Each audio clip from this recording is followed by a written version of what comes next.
Mrs. Frisby and the Rats of Nimh by Robert C. O'Brien. Isabella. Mrs. Frisby spelled it out slowly. The plan of the Rats of Nimh. What or where was Nimh? The name had a strange and faraway sound. Had these rats, then, come here from someplace else? Did that explain why they had books and electric lights and wires and an electric motor? Yet they had been here, or at least there had been rats here for as long as she could remember. Still, that was not so very long. She wondered what other things they had. Suddenly, she had an almost overwhelming desire to look around, to see what was behind the other doors and down the other corridors. She went to the door, opened it, and looked out into the hall. It was entirely deserted and silent, except that when she listened carefully, she could hear a faint humming in the distance, as if something were running. Another motor? She started out into the hall, then changed her mind. Better not. Nicodemus had been friendly. They had all been friendly, but explicit. He had said she was to wait in the library, and she was not there to pry, but to get help. She went back into the library, closed the door, and sat on one of the benches. The books on the table were mostly paperbacks, small enough so that the rats could handle them easily enough, but too big for her, so she sat in front of the blackboard and looked at it again. Beneath the title across the top, in neatly chalked handwriting were columns of words and figures. Schedule, January, Group 1, 10. Oats, 30 loads, equals 2 BU.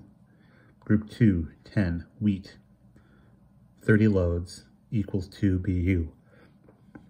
Group 3, 10. Corn, 20 loads, equals 1.5 BU. Group 4, 10. Miscellaneous seeds. Estimation, 10 loads total. The rest of the blackboard was filled with more rows of figures, each headed by the name of a month: February, March, April, May, and so on through July. At the bottom, a separate square was ruled off. Plows, Arthur's group, 14. Plow number 2, complete, January 1st. Plow number 3, complete, February 10. Plow number 4, complete, March 20th. Mrs. Frisby stared at all this, trying to make head or tail of it, but she could not. It was quite incomprehensible. She was still puzzling over it when the door opened and a rat came in. It was a girl rat, small and quite young, judging by her looks. She was carrying a pencil and some papers, looking at the papers as she walked so that she did not see Mrs. Frisby at first. When she did, she gasped and dropped the papers, scattering them on the floor. Her eyes opened wide. "Who are you?" she asked. "I don't know you. How did you get in?" She backed toward the door. "It's all right," said Mrs. Frisby. "I'm a friend of Mr. Age's." The rat was very young indeed, only a child. "But why are you in here? Who let you in?" "Nicodemus. He told me to wait here." The girl rat looked doubtful. "You might be a spy." "A spy? How could I be? A spy from where?" "I don't know. From outside. Maybe from Nimh." "I don't even know what Nimh is." "That's what you say." "But I don't." "What is it?" asked Mrs. Frisby, feeling slightly annoyed. "It's a place." The girl rat, her alarm apparently subsiding, began picking up her scattered papers. "I'm supposed to be practicing my reading." "What kind of a place?" "It's where we came from. I don't know too much about it. I've never been there." "How can you come from there if you've never been there?" "My father and mother did. I was born afterward. I think it's white. Anyway, I know one thing. We don't want to go back. We don't want to get caught." So Mrs. Frisby thought, that sounds as if, whatever Nimh was, the rats had escaped from it to come here, but she realized that she was not likely to get very clear information from such a child. Again, she hoped that Nicodemus would explain. "Did Nicodemus come from Nimh too?" "Yes." "And Justin?" "Yes. You know Justin?" "Yes."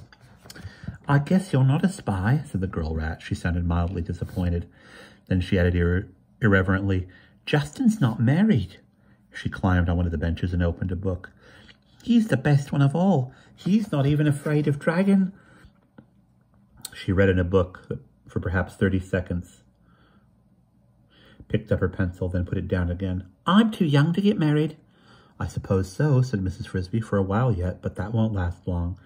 "That's what my mother says, but it seems long, and Justin might marry somebody else." "Maybe not," said Mrs. Frisby, who could see beyond the tip of her nose. "He's pretty young himself yet. What's your name?" "Isabella." "It's a pretty name."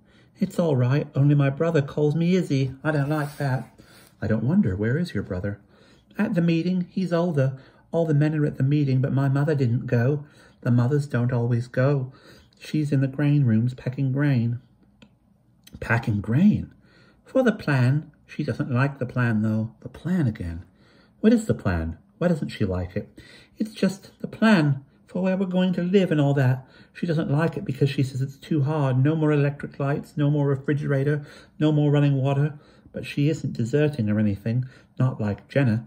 We don't like Jenna. Who's Jenna? He was in the group, but he quit. Maybe he went back to Nimh. We don't know. Mrs. Frisby was gradually getting a picture of life in the rat colony. A somewhat confusing one because Isabella was a child, but nonetheless, things were apparent. But nonetheless, certain things were apparent. They had a grain room, presumably for food storage. The females sometimes went to meetings and sometimes not. Nicodemus seemed to be the leader. They had a plan for the future that some rats did not like, and one named Jenner had deserted. Or had others gone with him? She was about to ask Isabella when the library door opened and Nicodemus, Justin, and Mr. Ages entered. Another rat came with them, a stranger. And that is the end of that chapter.